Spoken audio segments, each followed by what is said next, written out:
আসসালামু আলাইকুম। জর্ডানে যারা গার্মেন্টস বিষয়ে আসতে চান তারা যদি কাজ না জানেন সেক্ষেত্রে কি আসতে পারবেন? মানে কাজ না জানলে কি কাজ শিখে আসতে পারবেন কিনা? আজকের এই ভিডিওতে এই বিষয় নিয়ে কথা বলবো। আশা করি এই ভিডিও থেকে যারা নতুন জর্ডানে গার্মেন্টস বিষয়ে আসতে চান তাদের জন্য অনেক উপকার আসবে। ফার্স্ট হচ্ছে গার্মেন্টসে বাংলাদেশের যে যা যা পোস্ট আছে, মানে যে যে পোস্টে কাজ করা যায়, যেমন একটা গার্মেন্টসে যা যা পোস্ট থাকে সব পোস্টেই কিন্তু জর্ডানের গার্মেন্টসেও কাজ করে মানুষ। সেই ক্ষেত্রে যেহেতু কোয়ালিটি সেকশনে বাংলাদেশেরও শিক্ষিত লোকের দরকার হয়, জর্ডানেও এরকম শিক্ষিত লোকদেরই দরকার হয়। আপনারা যদি কেউ কোয়ালিটি মানে চেকার পোস্টে আসতে চান সেক্ষেত্রে আপনাদেরকে অবশ্যই শিক্ষিত হতে হবে, মিনিমাম ইন্টার পাস বা SSC pass. It's depends on কোম্পানির রিকোয়ারমেন্ট, মানে এটা ডিপেন্ড করবে যে কোম্পানির কখন লোক লাগবে, কতটা জরুরি, লোক পাচ্ছে কিনা। যদি কারো বাংলাদেশে এক্সপিরিয়েন্স থাকে এই সেক্টরে তারা আসতে পারবে, কোনো সমস্যা নেই কোয়ালিটি সেকশনে। সেকেন্ড হচ্ছে গার্মেন্টসের কাজ, যারা নতুন একদম গার্মেন্টসের কাজ জানেন না, ফ্রেশ, কখনো চাকরি করেন নাই, তারাও বাংলাদেশের বিভিন্ন ট্রেনিং সেন্টার আছে যেখানে কিনা কারিগরি প্রশিক্ষণ দেওয়া হয়, মানে এই ট্রেনিং করেই তাদেরকে দেশের বাইরে পাঠানো হয়। সেইখানে আপনারা ট্রেনিং করে কাজ শিখে আপনারা ইন্টারভিউ দিয়ে সিলেক্ট হয়েও আপনারা আসতে পারবেন। সো যারা মেকানিকের কাজ বাংলাদেশে করেন তারাও গার্মেন্টস বিষয়ে মেকানিক পদে আসতে পারবেন। অনেকেই কোশ্চেন করেন যে মেকানিকদের তো নিয়োগ হয় না, বয়েসেল তো টাকা ছাড়া নেয় না।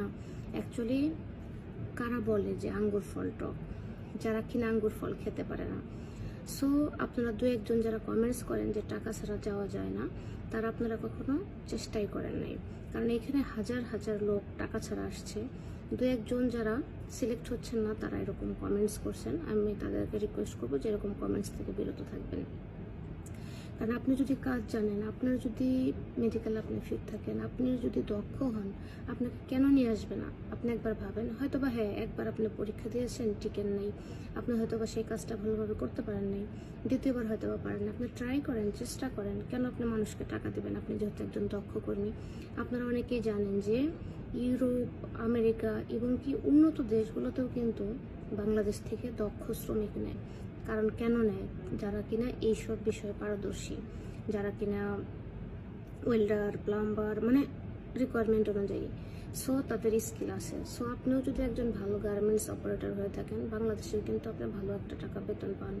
বা যারা কোয়ালিটি বা গার্মেন্টসে যারা চাকরি করে মিনিমাম এখন 15-20 হাজার টাকা কিন্তু বেতন পাওয়া খুব ইজি। নতুন ঢুকেও কিন্তু এরকম হেল্পার পোস্টেও বাংলাদেশ থেকে পায়। তাহলে জর্ডানে যদি আপনি দক্ষ হন সেরকম, আপনাকে কেন আনবে না? শুধু নিজের উপর কনফিডেন্স রাখেন যে আমি যেতে চাই, আমি কাজ শিখে যে কোনোভাবে যাব। শুধু একটু চেষ্টা করেন, দেখবেন কি আপনি আসতে পারবেন। এটা জাস্ট আমার একটা কনফিডেন্স লেভেল থেকে বলা, আপনাদেরকে আমার মনের কথা বলা, যে আপনারা যদি চেষ্টা করেন পারবেন। সেটা আপনি যে কেউ হন না কেন। সো যারা কমেন্টস করেছিলেন আশা করি আপনারা তাদের উত্তরটা পেয়ে গেছেন। অনেকেই বলেন কমেন্টস করে রিপ্লাই দিই না। হ্যাঁ, আমি এখানে ফুল টাইম জব করি, জব করার পাশাপাশি ভিডিও দেওয়ার চেষ্টা করি। ভিডিওটা আমার ফুল টাইম জব না। সো আমি হয়তো বা সবসময় কমেন্টসের রিপ্লাই ইমিডিয়েটলি দিতে পারি না, বাট আমি চেষ্টা করি যখন আমি ফ্রি সময় থাকে আমার কাছে আমি সেই টাইমটাতে রিপ্লাই দেওয়ার জন্য। সো আপনারা কমেন্টস করলে ইনশাল্লাহ রিপ্লাই দেওয়ার চেষ্টা করব বা সেই বিষয়টা নিয়ে ভিডিও করে দেওয়ার চেষ্টা করব। সবাই ভালো থাকবেন, আর এই ভিডিওটি যদি ভালো লাগে আপনারা শেয়ার করবেন।